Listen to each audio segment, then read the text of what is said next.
والصلاة والسلام على رسول الله أما بعد. عن أنس بن مالك رضي الله عنه قال قال رسول الله صلى الله عليه وسلم إذا أراد الله بعبده الخير عجل له العقوبة في الدنيا وإذا أراد الله بعبده الشر أمسك عنه بذنبه حتى يوافي به يوم القيامة. رواہ الترمذی. آپ کے سامنے سنن ترمذی کی ایک حدیث پڑھی گئی ہے. انس بن مالک رضی اللہ عنہ فرماتے ہیں کہ اللہ کے رسول صلی اللہ علیہ وسلم نے فرمایا اذا اراد اللہ بعبدہ الخیر، کہ اللہ تعالیٰ جب اپنے بندے سے کوئی بھلائی کا ارادہ کرتا ہے، خیر کا ارادہ کرتا ہے، عجل لہ العقوبۃ فی الدنیا، تو اس سے جو گناہ ہوئے ہوتے ہیں اس کی سزا اللہ تعالیٰ اس کو دنیا میں ہی دے دیتا ہے.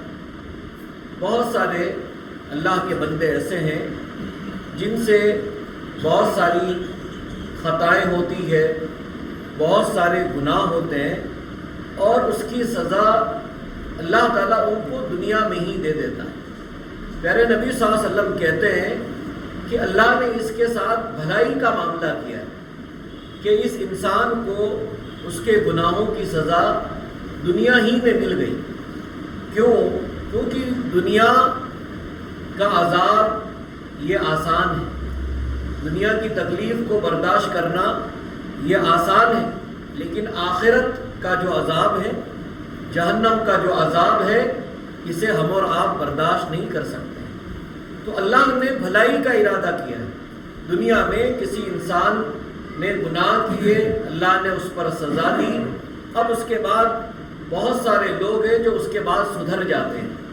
دنیا میں ان کے ساتھ کچھ حادثات ہوتے ہیں، کسی کو کوئی بڑی بیماری ہو جاتی ہے یا کوئی بہت بڑی پریشانی میں آ جاتا ہے، اور پھر جب وہ اس سے نکلتا ہے تو وہ اپنے آپ کو سدھار لیتا ہے، اپنی اصلاح کر لیتا ہے.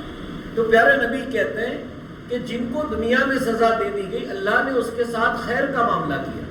وَإِذَا أَرَادَ اللَّهُ بِعَبْدِهِ الشَّرَّ، اور اللہ تعالیٰ اپنے بندے میں سے جس کے ساتھ برائی کا ارادہ کرتا ہے، برائی کا ارادہ، فَأَمْسَكَ عَنْهُ بِذَنْبِهِ حَتَّى يُوَافِيَ بِهِ يَوْمَ الْقِيَامَةِ، تو دنیا میں اس نے جو گناہ کیے اس کی سزا کو روک لیتا ہے. آج بہت سارے لوگ کہتے ہیں کہ بھئی فلاں آدمی اتنا بڑا گنہگار ہے، فلاں نے اتنا ظلم کیا، فلاں ہے اس نے لاکھوں لوگ مار ڈالے. کہتے ہیں نا بھئی فلاں جگہ ایسا ہو رہا ہے، اتنے معصوموں کو مارا جا رہا ہے، یا فلاں آدمی بڑا بدماش ہے. کہتے ہیں اس کو کچھ نہیں ہو رہا ہے، یہ اتنے بڑے بڑے مجرم دنیا میں گھوم رہے ہیں، کہہ رہے ہیں ان پر اللہ کا کوئی عذاب نہیں آتا ہے، ان کی کوئی پکڑ نہیں ہوتی ہے.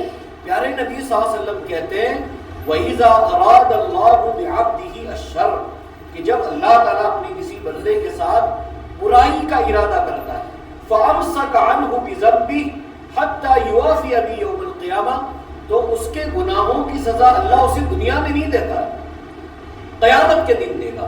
کیوں؟ کیونکہ دنیا کی سزا آسان ہے، اور قیامت کی جو سزا ہے یہ انتہائی خطرناک ہے. وہ انسان برداشت نہیں کر سکتا، اس سے وہ سزا ایسی ہے جو ہماری آپ کی سوچ سے باہر ہے. تو انسان کے ساتھ جو مومن ہوتا ہے، جو اللہ کا بندہ ہوتا ہے، وہ عبرت حاصل کر لیتا ہے. آج کا جو سوال ہے اس حدیث کے بعد، سوال یہ ہے کہ اسلامی مہینے، مطلب اسلامی مہینے کتنے ہیں؟ تعداد کتنی مہینوں کی؟ اسلامی مہینوں کی اسلامی مہینے، اسلامی ٹوٹل کتنے مہینے؟ 12 مہینے. بھائی مسلمانوں کے مہینے ٹوٹل کتنے ہوتے ہیں؟ 12. سب سے پہلا مہینہ کون سا ہے؟ ہم مسلمان ہیں، ہم کو یہ پتہ ہونا چاہیے. ہاں، محرم کا مہینہ سب سے پہلا مہینہ جو ہمارا ہے محرم کا، یعنی ہمارا جو سال شروع ہوتا ہے وہ محرم سے ہوتا ہے. اور سب سے آخری مہینہ ہمارا کون سا ہے؟ ذی الحج. ذی الحج بھی کہتے ہیں، ذو الحجہ بھی کہتے ہیں. سب سے آخری مہینہ جو اسلامی مہینہ ہے اس کو ذو الحجہ یا ذی الحجہ کہتے ہیں. تو 12 مہینے ہیں کل تعداد. پہلا مہینہ ہمارا جو ہے یہ محرم ہے اور آخری مہینہ جو ہے یہ ذو الحجہ ہے. پھر یہ جو 12 مہینے ہیں اس میں سے 4 مہینے ایسے ہیں، 4 مہینوں کو اللہ کے نبی صلی اللہ علیہ وسلم نے حرمت والے مہینے کہا. حرمت والے مہینے یعنی اس میں انسان کو عام دنوں میں بھی گناہوں سے بچتا ہے لیکن اس میں انسان کو بچنا چاہیے، ظلم، زیادتی، ان سب سے اور بچنا چاہیے. 4 مہینے ایسے جن کو حرمت والے کہا. کون کون سے ہیں وہ؟ ذوالقعدہ،